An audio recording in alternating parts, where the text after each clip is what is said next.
3 by election ಗೆದ್ದ ನಂತರ ಕಾಂಗ್ರೆಸ್ನ ನಾಯಕರು ಹಾಸನದಲ್ಲಿ ಗ್ಯಾರಂಟಿ ಸಮಾವೇಶ ಮಾಡೋದಕ್ಕೆ ಸಿದ್ಧತೆಯನ್ನ ಮಾಡಿಕೊಳ್ತಾ ಇದ್ರು. ಈ ಹಾಸನದ ಸಮಾವೇಶಕ್ಕೆ ರಾಹುಲ್ ಗಾಂಧಿ ಗ್ರೀನ್ ಸಿಗ್ನಲ್ ಕೊಟ್ಟಿದ್ದಾರಂತೆ. ರಾಹುಲ್ ಗಾಂಧಿ ಜೊತೆ ಸಿಎಂ ಸಿದ್ದರಾಮಯ್ಯ ಈ ಕುರಿತಂತೆ ಚರ್ಚೆ ಮಾಡಿದ್ದಾರೆ. ಸದ್ಯಕ್ಕೆ ದೆಹಲಿಯಲ್ಲಿದ್ದಾರೆ ಸಿಎಂ ಸಿದ್ದರಾಮಯ್ಯ. ಸಮಾವೇಶದ ಹಿನ್ನೆಲೆ ಅದರ ವಿವರಣೆಯನ್ನ ಸಿಎಂ ಸಿದ್ದರಾಮಯ್ಯ ರಾಹುಲ್ ಗಾಂಧಿ ಅವರ ಮುಂದೆ ಪ್ರಸ್ತಾಪ ಮಾಡಿದ್ದಾರೆ. ಮುಂಬರುವ ಚುನಾವಣೆಗೆ ಅನುಕೂಲ ಅಂತ ವಿವರಿಸಿದ್ದಾರೆ. ಪಕ್ಷದ ಎಲ್ಲಾ ನಾಯಕರು ಸಮಾವೇಶದಲ್ಲಿ ಭಾಗಿಯಾಗ್ತಾರೆ ಅಂತ ಮನವರಿಕೆ ಮಾಡಿಕೊಟ್ಟಿದ್ದಾರೆ. ಪಕ್ಷ ಮತ್ತು ಹಿಂದುಳಿದ ವರ್ಗಗಳ ಒಕ್ಕೂಟದ ಅಡಿ ಈ ಗ್ಯಾರಂಟಿ ಸಮಾವೇಶ ಮಾಡೋದಕ್ಕೆ ಕಾಂಗ್ರೆಸ್ ಪ್ಲಾನ್ ಮಾಡಿಕೊಂಡಿದೆ. ಮಾಹಿತಿ ಪಡೆದು ಈ ಸಮಾವೇಶವನ್ನ ಮಾಡಿ ಅಂತ ರಾಹುಲ್ ಗಾಂಧಿ ಗ್ರೀನ್ ಸಿಗ್ನಲ್ ಕೊಟ್ಟಿದ್ದಾರಂತೆ. ಈಗ ಆಲ್ರೆಡಿ ಸಮಾವೇಶಕ್ಕೆ ಭರದಿಂದ ಸಿದ್ಧತೆಗಳು ಸಾಗ್ತಾ ಇದೆ. ಮತ್ತೊಂದು ಕಡೆ ಕಾಂಗ್ರೆಸ್ನ ಹೈಕಮಾಂಡ್ ನಾಯಕರ ಜೊತೆ ಭೇಟಿ ಮಾಡಿ ಈ ಸಮಾವೇಶಕ್ಕೆ ಗ್ರೀನ್ ಸಿಗ್ನಲ್ ಪಡೆದಿದ್ದಾರೆ ಸಿಎಂ ಸಿದ್ದರಾಮಯ್ಯ. ದೃಶ್ಯ ಗಮನಿಸ್ತಾ ಇದ್ದೀವಿ.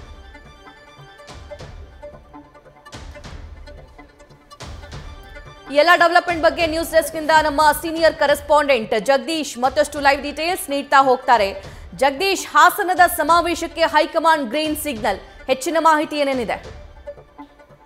ಹಾಸನದ ಸಮಾವೇಶದ ಬಗ್ಗೆ ಬಹಳಷ್ಟು ಅಪಸ್ವರಗಳು ಬಂದಿದ್ವು. ಅದರ ಜೊತೆಗೆ ಸ್ವತಃ ಸಿದ್ದರಾಮಯ್ಯನವರು ಯಾವುದೇ ಕಾರಣಕ್ಕೂ ಸಹಿತ ಏನಂದ್ರೆ ಅವರ ವೈಯಕ್ತಿಕ ಕಾರ್ಯಕ್ರಮದ ರೀತಿಯಲ್ಲಿ ಈ ಒಂದು ಸಮಾವೇಶವನ್ನ ಮಾಡಬಾರ್ದು ಅಂತ ನಿನ್ನೆ ತಾನೇ ಒಂದು ಅನಾಮಧೇಯ ಪತ್ರವನ್ನ ಹೈಕಮಾಂಡ್ ನಾಯಕರಿಗೆ ಬರೆಯಲಾಗಿತ್ತು. ಇದೇ ವಿಚಾರಕ್ಕೆ ಸಂಬಂಧಪಟ್ಟ ಹಾಗೆ ದೊಡ್ಡ ಮಟ್ಟದಲ್ಲಿ ಚರ್ಚೆ ಆಗ್ತಾ ಇತ್ತು. ಇವತ್ತು ದೆಹಲಿಯಲ್ಲಿ ಸ್ವತಃ ಸಿದ್ದರಾಮಯ್ಯನವರು ರಾಹುಲ್ ಗಾಂಧಿ ಅವರನ್ನ ಭೇಟಿಯಾಗಿ ಸುಮಾರು ಅರ್ಧ ಗಂಟೆಗೂ ಹೆಚ್ಚಿನ ಕಾಲ ಚರ್ಚೆಯನ್ನ ಮಾಡಿದ್ದಾರೆ. ಆ ಸಂದರ್ಭದಲ್ಲಿ ಹಾಸನದ ಸಮಾವೇಶದ ವಿಚಾರವಾಗಲೂ ಸಹಿತ ಚರ್ಚೆ ಬರುತ್ತೆ.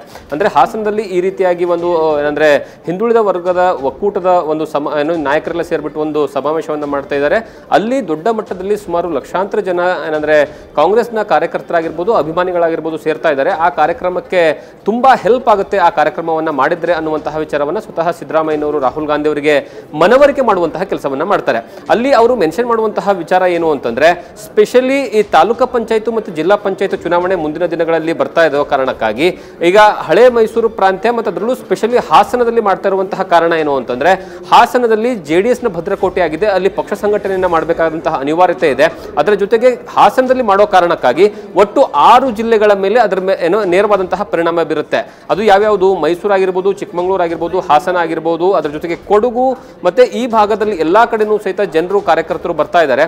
ಸುಮಾರು 1 ಲಕ್ಷಕ್ಕೂ ಹೆಚ್ಚು ಜನ ಕಾರ್ಯಕರ್ತರನ್ನ ಸೇರಿಸ್ತಾ ಇದ್ದೀವಿ. ಈ ಮೂಲಕವಾಗಿ ಅಲ್ಲಿ ಜೆಡಿಎಸ್ ನ ಭದ್ರಕೋಟೆ ಅಂತ ಏನ್ ಕರೆಯಲಾಗಿದೆ, ಆ ಭದ್ರಕೋಟೆಯ ಒಳಗಡೆಗೆ ಕಾಂಗ್ರೆಸ್ ಸಮಾವೇಶ ಮಾಡೋದ್ರಿಂದ ಅಲ್ಪಸಂಖ್ಯಾತರಾಗಿರ್ಬೋದು, ಹಿಂದುಳಿದ ವರ್ಗ ಆಗಿರ್ಬೋದು, ಅದ್ರ ಜೊತೆಗೆ ಬೇರೆ ಬೇರೆಯ ಪಕ್ಷ ಏನಂದ್ರೆ ಮತಗಳು ಕ್ರೋಢೀಕರಣ ಆಗ್ತವೆ. ಅದರ ಪರಿಣಾಮ ನಮಗೆ ಮುಂದಿನ ದಿನಗಳಲ್ಲಿ ಪಕ್ಷ ಸಂಘಟನೆಯ ಜೊತೆಗೆ ತಾಲೂಕಾ ಪಂಚಾಯತ್ ಮತ್ತು ಜಿಲ್ಲಾ ಪಂಚಾಯತ್ ಎರಡೂ ಚುನಾವಣೆಗಳ ಮೇಲೆ ಪರಿಣಾಮ ಬೀಳುತ್ತೆ. ಹಾಗಾಗಿ ಈ ಸಮಾವೇಶ ತುಂಬಾ ಇಂಪಾರ್ಟೆಂಟ್ ಇದೆ. ಆದರೂ ಸಹಿತ ಏನಂದ್ರೆ ಹಿಂದುಳಿದ ವರ್ಗಗಳ ಒಕ್ಕೂಟದವರು ಮಾಡ್ತಾ ಇರುವಂತಹ ಕಾರಣಕ್ಕಾಗಿ ತುಂಬಾ ಇಂಪಾರ್ಟೆಂಟ್ ಆಗುತ್ತೆ ಅಂತ ವಿಚಾರವನ್ನ ರಾಹುಲ್ ಗಾಂಧಿ ಅವರಿಗೆ ಮನವರಿಕೆ ಮಾಡಿಕೊಡ್ತಾರೆ. ಆ ಕಾರಣಕ್ಕಾಗಿ ರಾಹುಲ್ ಗಾಂಧಿ ಅವರು ಸಹಿತ ಈ ಒಂದು ಸಮಾವೇಶಕ್ಕೆ ಗ್ರೀನ್ ಸಿಗ್ನಲ್ ಅನ್ನ ಕೊಟ್ಟಿದ್ದಾರೆ.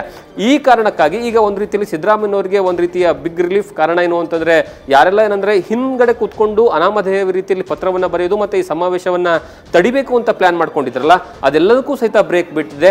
ಹಾಗಾಗಿ ಮುಂದಿನ ಡಿಸೆಂಬರ್ 5ನೇ ತಾರೀಕು ಅರಸೀಕೆರೆಯಲ್ಲಿ ರಸ್ತೆಯಲ್ಲಿರುವಂತಹ ಏನಂದ್ರೆ ಹಾಸನದ ಏನಂದ್ರೆ ಇದು ಗ್ರೌಂಡ್ ಏನಿದೆ ದೊಡ್ಡ ಪ್ರಮಾಣದಲ್ಲಿ, ಅಲ್ಲಿ ದೊಡ್ಡ ಮಟ್ಟದಲ್ಲಿ ಸಮಾವೇಶ ಆಗುತ್ತೆ. ಆ ಸಮಾವೇಶದಲ್ಲಿ ಮತ್ತೊಂದು ಬಾರಿ ಸಿದ್ದರಾಮಯ್ಯನವರು ತಮ್ಮ ಶಕ್ತಿ ಪ್ರದರ್ಶನವನ್ನ ಮಾಡ್ತಾರೆ. ಮತ್ತೆ ಅದರ ಜೊತೆಗೆ ಅಹಿಂದ ಮತಗಳು ಮತ್ತು ಅಹಿಂದ ನಾಯಕರುಗಳು, ಅಹಿಂದ ಏನಂದ್ರೆ ಜನರು ಎಲ್ಲರೂ ಸಹಿತ ನಮ್ಮ ಪರವಾಗಿದ್ದಾರೆ ಅನ್ನುವಂತಹ ಸಂದೇಶವನ್ನ ಮತ್ತೊಂದು ಸಾರಿ ಏನಂತಂದ್ರೆ ಹೇಳುವಂತಹ ಕೆಲಸವನ್ನ ಮಾಡೋದಕ್ಕೆ ಈ ವೇದಿಕೆ ದೊಡ್ಡ ಮಟ್ಟದಲ್ಲಿ ಅವರಿಗೆ ಪ್ಲಸ್ ಪಾಯಿಂಟ್ ಆಗುತ್ತೆ ಅಂತಾನೆ ಹೇಳಬಹುದಾಗಿದೆ. ಸಭಾ, ಥ್ಯಾಂಕ್ ಯು ಜಗದೀಶ್.